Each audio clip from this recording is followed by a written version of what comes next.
Welcome to Fully Charged with Kendall and Sheila Qualls. On today's episode, we are going to talk about the release of our new documentary, I Am a Victor. And the film actually provides an education in kind of an inspiring way. And we just want to provide the facts that will challenge the popular narrative. So a little later, Kofi Montzka, one of our featured victors in the film, will be joining us. This documentary will walk us through what happened to the Black community after the death of Martin Luther King and how we got to the point where we are today in our culture. So there really was a shift. Oh, a big shift. You know, I tell people all the time that in the Black community, we didn't used to live like this. You know, when I was 5 years old, at the time of Martin Luther King's death, nearly 80% of Black families were two-parent families. And if you go to any major city in the country today, that's nearly 80% fatherless homes. Yeah, this film, I've seen it several times, and every time I see it, I just get a little teary-eyed because the stories are so powerful of what people have gone through and what they've been able to overcome, and it's inspiring, and it's exactly the opposite of what we hear today. We're hearing, you know, we'll always be a victim. We're disadvantaged because of things that have happened in the past in our country, but your very life defies that narrative. Well, absolutely. You know, I tell people it's funny that, you know, if you listen to the left and the stories about the Black America, I shouldn't even be here today. You know, here's a guy, started his life out in Harlem, New York, in the projects, then later lived in the trailer park in Oklahoma, worked full time, graduated from college, served as an Army officer, got married, raised 5 kids, became a vice president of a major corporation in the country. You know, that doesn't happen in their narrative.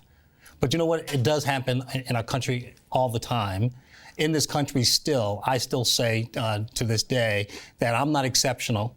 We live in an exceptional country. I serve an exceptional God, that if I can do it, anyone can. Kofi Montzka is joining us remotely. Kofi is an attorney, she's a TakeCharge volunteer, and she's also a cast member in the film. She shares her story, and she said she has some very strong opinions about what is going on in our community and what it's going to take to change. Glad to have you here, Kofi. Would you mind just telling us a little bit about yourself and why you decided to be in the film? I grew up in Seattle. My mom was a drug addict. I lived with her till I was about 11. We lived in the projects. I just was determined to have a different life than I grew up with. I had a strong sense of justice, and I was determined to work hard. And eventually I went to law school and got my law degree and moved to Minnesota. Kofi, what a great background that you have, that you're definitely an overcomer. In fact, we're going to play a clip from the film where you make some pretty bold statements. When people were rioting and looting in Minneapolis after George Floyd, the news literally said the people are grieving and this is how they grieve. Like we're wild animals as Black people and we can't control ourselves. And to me, it's very insulting. Any other race who does something wrong, they are accountable for their actions. You shouldn't have done that. You know better. You're smarter than that. You have values and morals that teach you not to do that. And you can do different, but not with us. It's like involuntary actions that we do, like we're babies, toddlers, livestock. Like we have no control over ourselves and that we're these victims. And that bothers me because then it makes me truly wonder if the people saying these things think that we are equal. They obviously have lesser standards for us, lesser expectations. And I don't know if they do think we're equal. I think it could be racist. So those are pretty bold statements, as I mentioned earlier. Kofi, you want to expand on that and kind of give us some context behind what you were saying there? Yeah, I'm just tired of people saying we have no agency and we can't make decisions and that we're like wild animals just acting on instinct. I think it's absolutely ridiculous. When we do anything, we're not held accountable.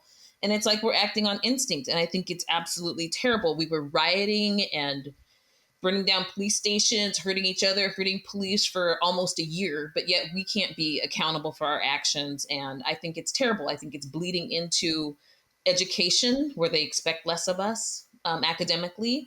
It's bleeding into crime where now we have lesser expectations and we have tons of carjackings right now. We see in Minneapolis, just in Woodbury yesterday, a group of 7 kids ages 12 to 15 were robbing a Cabela's in a stolen car, fled from the police. I mean, these lower standards are bleeding into every area of society and they're affecting all of us. So what has the response from your family and friends been to the film? Well, they think it's pretty powerful, I've heard, and it's just a different narrative because in the mainstream media, you just don't see a lot of there are a lot of us out there, but you don't see a lot of Black people telling the world that we are not victims, that we are equal and we are overcomers. You just don't see that. And so that's the great feedback that I've heard. Oh, that's great. Well, you've been involved with Take Charge from the beginning and see us evolve to where we are today.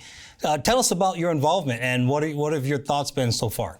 When Kendall came along, I was just thrilled that there was somebody else passionate about this work and who was willing to put in the time and hard work to get this stuff done. So after much vetting of him, to realize that he is a good guy, and so I decided to join Take Charge, and I was thankful that he was willing to go out on a ledge and do this. Well, that's great. Why don't you go ahead and tell us a story about Keisha? After being involved in Take Charge a while, she decided that she was living with a man she wasn't married to. They had kids together. And she decided that she wanted to walk the talk of what she was talking about in Take Charge and make her life do the right thing and be a good example to her kids. And I just think that's just an example of how Take Charge is making a difference in people's lives. Like, even if people's lives are not, what people would say is cookie cutter or perfect at the time, Kendall doesn't care. He takes you in.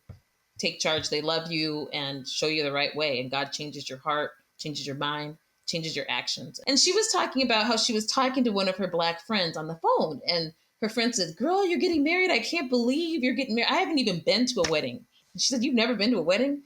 And the lady said, "No, I've never been to a wedding." And so Keisha and I were talking. Keisha's like, we have more funerals than we do weddings in our community. Well, thank you for sharing that, Kofi. You're absolutely right. This is a cultural shift. This has less to do with politics and more to do about our culture. Well, thanks for joining us, Kofi. We appreciate it. Your story is definitely inspirational. And also, thanks for being involved with Take Charge. Thank you. And I think we're going to put the link in the show notes. We absolutely are. Thank you so much for joining us. That's it for this episode of Fully Charged. Please subscribe on Apple Podcasts, follow us on Spotify, or any other podcast platform. And if you like what you see, please give us a 5-star rating while you're there. Hey, and to find out more about what we do at Take Charge, go to our website at TakeChargeMN.com. That's TakeChargeMikeNovember.com. And if you like what you see, you like what we're trying to accomplish, please consider supporting us with a contribution. Thanks, and bye for now.